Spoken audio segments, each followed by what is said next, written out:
തയ്യാറാക്കാൻ പോകുന്നത് വറ്റൽമുളക് ചുട്ടരച്ചൊരു ചമ്മന്തിയാണ്.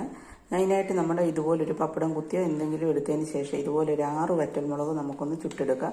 സാധാരണ നമ്മൾ ഇഡ്ഡലി, ദോശ, ചോറ് ഇതിനൊക്കെ നമ്മൾ സാമ്പാർ, ചമ്മന്തിയൊക്കെ അരയ്ക്കാറുണ്ടല്ലേ. അതേസമയം നിങ്ങൾ ഇതുപോലൊക്കെ ഒന്ന് ചുട്ടരച്ച് ചമ്മന്തി തയ്യാറാക്കി നമുക്ക് വളരെ ടേസ്റ്റിയാണ്.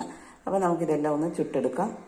എന്നിട്ടൊരു മിക്സിയുടെ ജാറെടുത്ത് അതിലേക്ക് നമ്മൾ വറ്റൽമുളകും അതുപോലെ തന്നെ വെള്ളത്തിൽ കുതിർത്ത് വെച്ചിരിക്കുന്ന ഒരു ആവശ്യത്തിന് പുളിയും ആവശ്യത്തിന് ഉപ്പും ചേർത്ത് കുഴമ്പ് രൂപത്തിൽ നമുക്കൊന്ന് അരച്ചെടുത്തുകൊണ്ട് വരാം. ഈ അരച്ച് വെച്ചതിലേക്ക് നമുക്കൊരു 15 ചെറിയ ഉള്ളി ഒന്ന് ഇട്ടൊന്ന് ചതച്ചെടുത്തുകൊണ്ട് വരാം. അപ്പോൾ ഇതാ നമ്മുടെ നല്ല നാടൻ വറ്റൽമുളക് ചുട്ടരച്ച ചമ്മന്തി ഇവിടെ റെഡി ആയിട്ടുണ്ട്. ദോശയ്ക്കും ഇഡ്ഡലിക്കും ഒക്കെ കഴിക്കാൻ പറ്റിയ അടിപൊളി ചമ്മന്തിയാണ്. പിന്നെ ഇതിലേക്ക് നമ്മൾ 1-2 ടേബിൾ സ്പൂൺ വെളിച്ചെണ്ണ കൂടി കൊടുത്ത് ഇളക്കി കൊടുത്തു കഴിഞ്ഞാൽ ഇഡ്ഡലിക്കും ദോശയ്ക്കും മാത്രമല്ല നമുക്ക് ചോറിന് കഴിക്കാൻ അടിപൊളി